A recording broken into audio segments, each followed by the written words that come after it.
Voilà, j'aime cette question-là. J'aime vraiment cette question. On ne vient pas critiquer le révérend parce que ça nous plaît. Mais c'est une forme d'interpellation. Parce que la population est semblable à un bébé, un nourrisson, qui vient à peine de naître. Il n'a pas une bouche pour s'exprimer et il n'a pas aussi des mains pour faire des signes. Alors lorsqu'il a besoin d'une chose, qu'est-ce qu'il fait? Il pleure, il crie. C'est maintenant aux parents de comprendre que tel que le bébé est en train de pleurer comme ça, là, soit il a besoin des mamelles, soit il a besoin de boire de l'eau. C'est la même chose aussi qu'on fait auprès du révérend. C'est un monsieur que moi je respecte vraiment parce que c'est pas donné à n'importe qui de devenir un leader. C'est une étoile et on est avec. Mais moi je veux bien que son leadership, il l'utilise positivement. Voilà pourquoi on l'interpelle comme ça. Sinon je ne peux pas avoir de la haine envers lui. C'est un père de famille, il a une famille qui compte sur lui, il a des collaborateurs qui comptent sur lui. Je ne peux pas avoir de la haine envers lui. Maintenant, remarquez dans mon travail, partout là où je vais, je filme les villages. Avec le peu de moyens qu'on a, timidement, j'essaie un peu de lancer des petits projets, d'une manière humble, des petits projets et autres. Voilà mon apport. Parce que lorsque j'arrive dans un village, je lance un projet par exemple. Un gars de la diaspora soutient le projet. Le temps que je suis dans le village avec ce projet-là, je crée de l'emploi.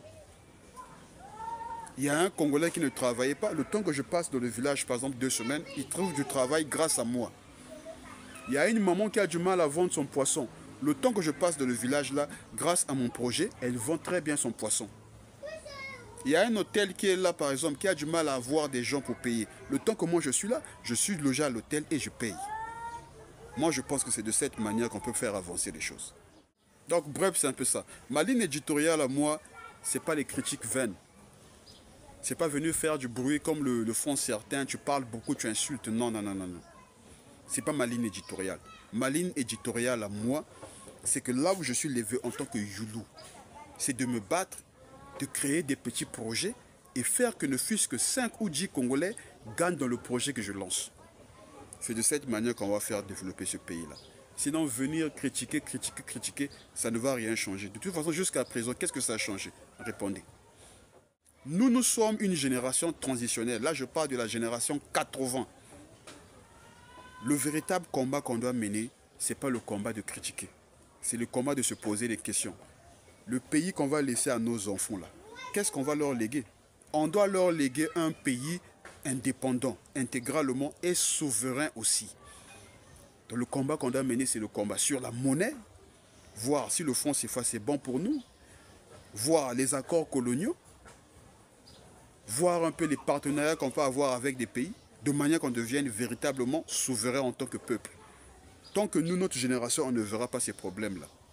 De la même manière qu'on vit ce pays-là, c'est le même pays qu'on va léguer à nos enfants. Et de la même manière que nous, on critique, nos enfants aussi vont nous critiquer. Posons-nous les bonnes questions afin qu'on trouve les bonnes réponses.